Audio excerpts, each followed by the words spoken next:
Buletin Pertiwi malam ini bersama saya Azin Hussein. Antara paparan utama hari ini.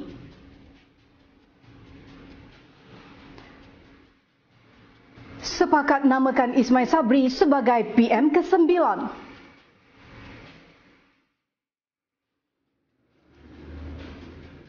Penerima 2 dos vaksin sudah boleh makan di restoran.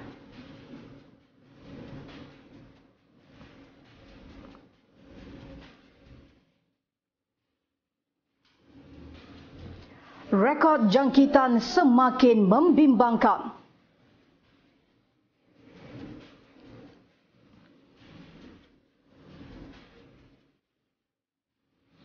Assalamualaikum dan salam sejahtera. Kita mulakan dengan sesi menghadap Yang di-Pertuan Agong Sultan Abdullah Riayatuddin Al-Mustafa Bilal Shah di Istana Negara hari ini oleh 114 ahli parlimen berlangsung secara berperingkat membabitkan 5 kumpulan. Kumpulan pertama, ahli parlimen UMNO tiba di Istana Negara dengan menaiki sebuah bas persiaran dan beberapa kenderaan lain sejak jam 10.35 pagi.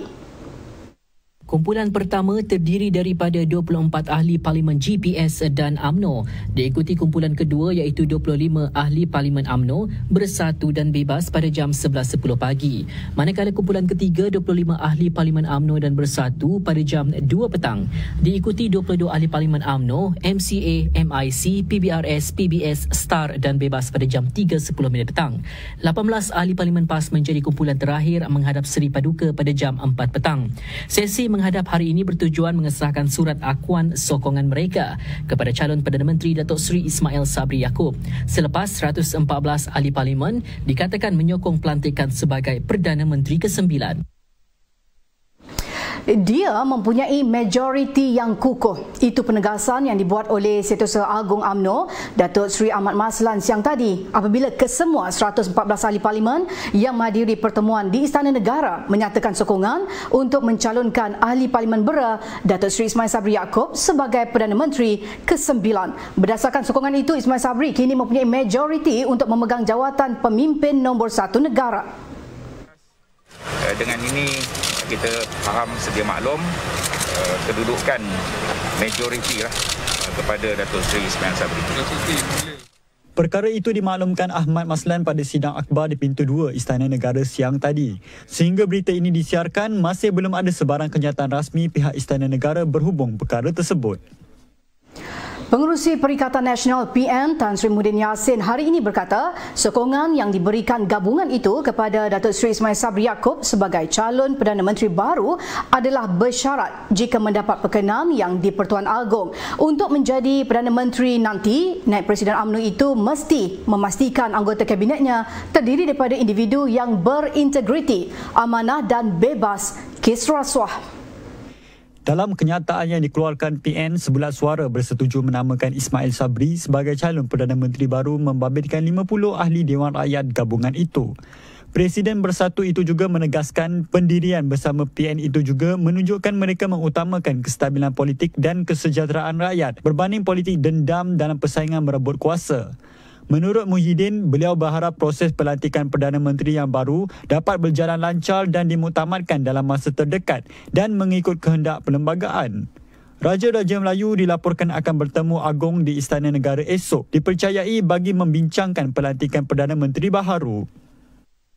Jangkaan siapa Perdana Menteri baru bakal terjawab. Namun persoalan lain timbul sekiranya Datuk Seri Ismail Sabri diperkenankan oleh baginda untuk menjadi Perdana Menteri baru, rakyat akan beranggapan ini adalah satu sandiwara politik semata-mata kerana dijangkakan tidak akan menampakkan perbezaan ketara.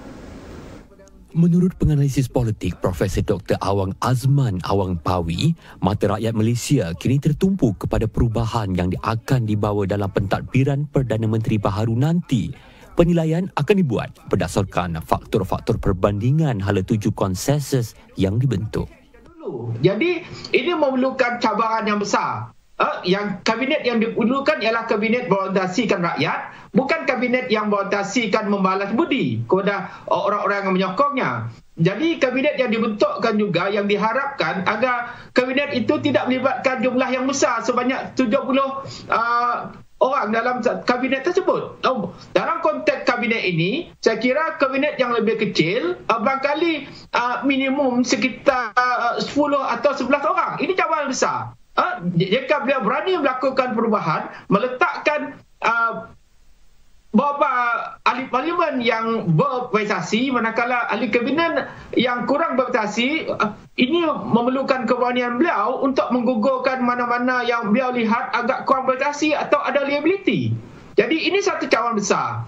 Dan untuk mengelak juga disebabkan kabinet yang menyamai daripada legasi yang dulu, maka beliau juga perlu melakukan dasar khususnya pakej rancangan ekonomi yang baru supaya dilihat mempunyai hala tuju yang lebih kuat, lebih jelas dan efisien. Ini juga cabaran yang dilakukan untuk memastikan tidak ada kritikan bahawa kabinet yang dibentuk itu kabinet yang sama. Bagaimanapun, Profesor Dr. Awang Pawi tidak menafikan ahli politik akan tetap dipengaruhi oleh kepentingan parti. Beliau melihat dalam situasi ini, ahli politik perlu bergerak ke hadapan dengan hala tuju lebih jelas dan memastikan keutamaan individu bukan fokus dalam pentadbiran. Tapi sikap ahli politik kita, kadang-kadang kita lihat mereka sanggup melompat, dan juga mereka juga sanggup melakukan apa saja untuk mengenalkan parti lain. Tapi kita perlu bergerak ke depan. Sebenarnya yang digesa oleh Yang di-Pertuan Agong bahawa dalam konteks ini tidak ada pihak menang-menang semuanya, yang kalah-kalah ke semuanya.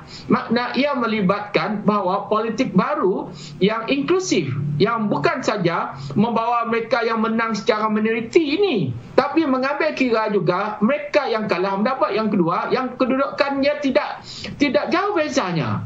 Jadi sudah tibanya ahli politik kita membawa budaya politik baru yang berteraskan politik matang, politik sejahtera, politik untuk mengorganisasikan kehendak rakyat dan juga memastikan segala keperluan rakyat ini dipenuhi sebaik-baiknya. Mereka tidak boleh. Pakatan Harapan PH paling rugi sekiranya tidak berjaya menjadi kerajaan. Malah tawaran yang diberikan Tan Sri Muhyiddin Yassin dalam membentuk rangka persefahaman rentas parti dianggap satu peluang yang sangat disia-siakan. Mengulas lanjut, Timbalan Pengarah Institut Kajian Etnik KITA UKM, Profesor Dr. Kartini Abu Talib Lais Khalid berkata, sekiranya pihak pembangkang menerima tawaran tersebut, perubahan besar yang lebih baik akan berlaku dalam landscape politik negara. Saya kira kalaulah pihak pembangkang berfikiran wajar dan rasional dan menerima tawaran ini, mungkin Tan Sri Muhyiddin masih lagi menjadi PM. Namun sifat emosional ketua pembangkang yang menolak rangka persefahaman rentas parti ini akhirnya merugikan Pakatan Harapan sendiri. Hanya dengan usulan yang disediakan di sini sebenarnya kita akan melihat satu perubahan besar kepada landscape politik Malaysia, termasuklah kepada perubahan institusi di mana Perdana Menteri hanya diberi 2 penggal saja untuk mentadbir, dan kemungkinan meluluskan undi 18 dan beberapa perkara termasuklah undang-undang lompat parti, dan perkara ini sebenarnya yang paling penting dan membolehkan kedua-dua gerakan bahagian kerajaan dan juga kepembangkangan boleh bekerjasama. Kalaulah usulan ini diteruskan oleh Perdana Menteri baru, dan kita menjangka satu perubahan institusi yang lebih baik dalam aspek politik, kerana trend kepada ketiadaan majoriti yang kukuh di kabinet akan berterusan. Katanya Perdana Menteri yang dilantik mempunyai kuasa menentukan barisan kabinet menteri dan sangat membantu mengurus serta mengatur segala permasalahan negara. Beliau berkata demikian ketika ditemu bual dalam Pertiwi Mutakhir petang tadi. Lebih 100 NGO Melayu dalam Gabungan Melayu telah menyerahkan satu memorandum kepada Yang di-Pertuan Agong hari ini sebagai cadangan sekiranya satu kerajaan perpaduan tidak berjaya ditubuhkan dan sekiranya majoriti kuat tidak dicapai dalam pemilihan Perdana Menteri baru. Pengerusi Pertubuhan Pembela Islam Pembela Haji Aminuddin Yahya pihaknya mencadangkan agar Seri Paduka Baginda menggunakan kuasa eksekutif yang dimiliki Baginda untuk mengumumkan serta melaksanakan perintah-perintah berikut. Yang pertama sekali untuk memberi satu pendekatan politik dalam menyelesaikan masalah politik ini, iaitu meminta Yang di-Pertuan Agong mengisytiharkan darurat politik selama lebih kurang 6, 7, 8 bulan sebelum diadakan PRU. Yang pertama, kita minta juga melalui darurat politik ini, iaitu yang pertama membubarkan parlimen yang ada hari ini. Yang kedua, penubuhan Majlis Khas Pemulihan Krisis Negara ataupun pulih dengan dianggotai dengan syaratnya mestilah bukan orang politik. Jelas Haji Aminuddin, penubuhan Majlis Khas Pemulihan Krisis Negara yang bertujuan memberi segala tumpuan menyelesaikan masalah utama yang melanda pada ketika ini. Cadangan ini adalah termasuk menambah baik program pemulihan COVID-19. Gabung terdiri daripada lebih 100 pertubuhan bukan kerajaan, NGO dan kumpulan Melayu Islam seluruh negara mengesyorkan beberapa cadangan. Kesemua wakil gabung hadir pada jam 11 pagi di pintu 3 Istana Negara. Pendakwah terkenal Ustaz Abid Liu hadir ke Ibu Pejabat Polis Bukit Aman hari ini bagi memberi keterangan bagi membantu siasatan satu dakwaan kes gangguan seksual. Menurut Abid, beliau menganggap perkara ini sebagai satu fitnah kejam dan melampau. Abid Liu disiasat di bawah Seksyen 509 Kanun Keseksaan, Seksyen 14 Akta Kesalahan-Kesalahan Kecil 1955 dan Seksyen 233 Akta Komunikasi dan Multimedia 1998. Pengarah Jabatan Siasatan Jenayah Polis Diraja Malaysia (PDRM), Datuk Seri Abdul Jalil Hassan dalam satu kenyataan memohon semua pihaknya tidak membuat sebarang spekulasi dan provokasi bagi memastikan kes ini disiasat dengan telus. Sementara itu, pengasas Pusat Kebajikan Rumah Bonda akan didakwa esok di Mahkamah Seksyen Kuala Lumpur atas pertuduhan pengabaian terhadap kanak-kanak.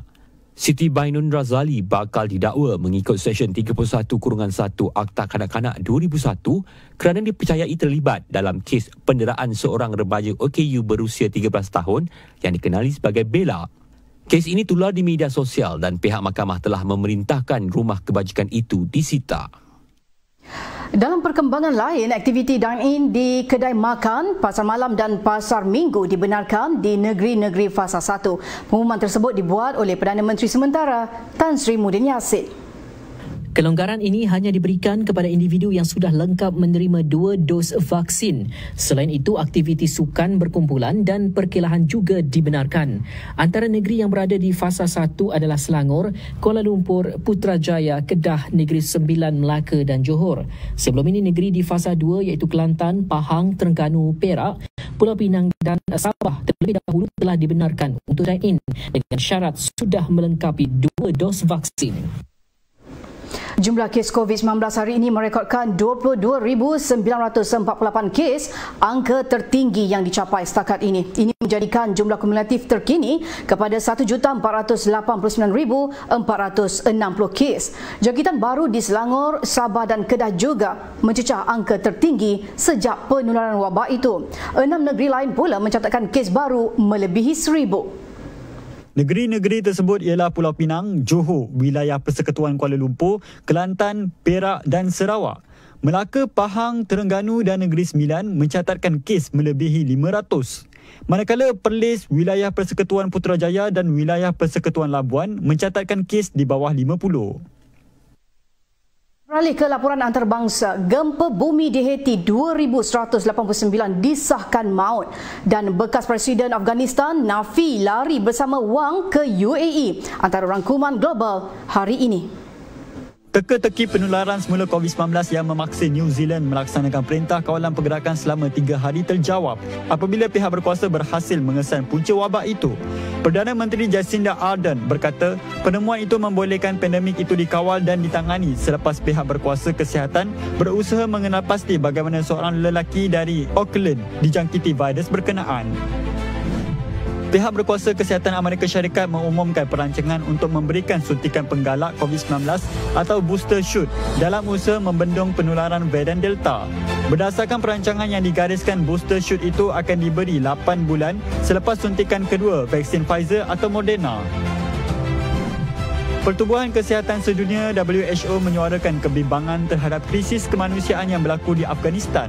Menurut Ketua Pengarahnya Dr. Tedros Adhanom Ghebreyesus, paling dibimbangi ialah kesihatan golongan wanita di negara Asia Selatan itu. Katanya perlu ada tindakan segera untuk memastikan kestabilan kepada akses kemanusiaan dan meneruskan akses perkhidmatan kesihatan di seluruh negara dengan fokus dalam memastikan wanita dan remaja perempuan untuk menerima khidmat hanya daripada petugas kesihatan wanita sahaja. Angka korban akibat gempa bumi di Haiti meningkat pada 2,189 orang, lapor Sputnik memetik Associated Press. Menurut kenyataan Agensi Perlindungan Awam, gempa bermagnitud 7.2 itu melanda pantai Haiti pada Sabtu. Perdana Menterinya Ariel Henry akan mengisytiharkan darurat dan menggesa supaya semua pihak bersolidariti menghadapi bencana itu. Beberapa negara turut menyatakan kesediaan memberi bantuan kemanusiaan kepada Haiti.